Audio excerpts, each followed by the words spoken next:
Oui, effectivement, ils ont été détenus entre 48 et 52 jours. Les otages libérés au cours des 4 derniers jours ont commencé donc à raconter à leurs proches qu'ils ont vécu. Tous évoquent de mauvaises conditions d'hygiène, une faible quantité de nourriture. Ils parlent de la peur aussi qu'ils ont ressentie.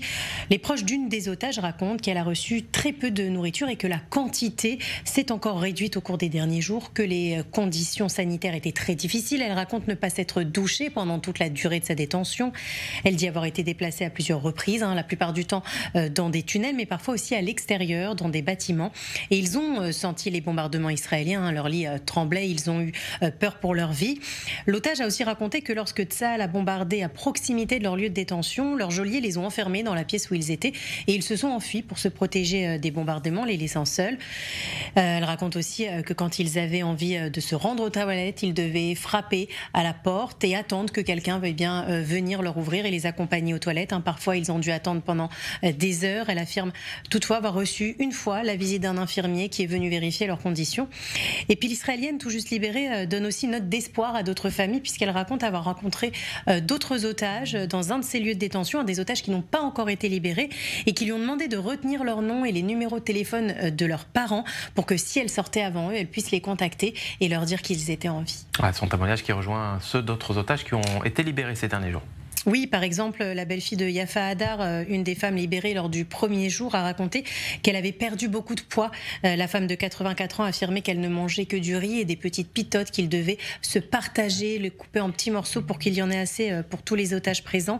Elle a raconté aussi la crainte chaque jour de ne pas savoir si elle aurait à manger le lendemain. Et puis les proches de la famille Mounder aussi ont témoigné. Ils ont aussi été déplacés à plusieurs reprises. L'un des endroits ressemblait, selon eux, à une centre de caisse d'assurance maladie abandonnée et ils devaient placer des chaises, 3 chaises en général, les unes à côté des autres pour en faire un lit de fortune pour pouvoir dormir dessus. Ça a duré pendant plus d'1 mois. Et aussi, ils ont raconté qu'ils devaient souvent attendre longtemps avant qu'on les emmène aux toilettes.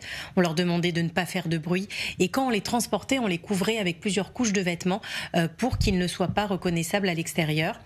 Et puis il y a aussi la tante du petit Ethan, 12 ans, qui a été libéré hier, qui a raconté aussi les conditions de détention. Elle explique que si le garçon, qui a aussi la nationalité française, on en a parlé, se porte plutôt bien physiquement, psychologiquement, c'est une autre affaire, il va avoir besoin de beaucoup d'aide. Elle raconte que son neveu a vécu des horreurs, qu'à son arrivée à Gaza, tous les civils palestiniens présents l'ont frappé, qu'à chaque fois qu'un enfant parlait, les terroristes pointaient leurs armes sur eux en les menaçant.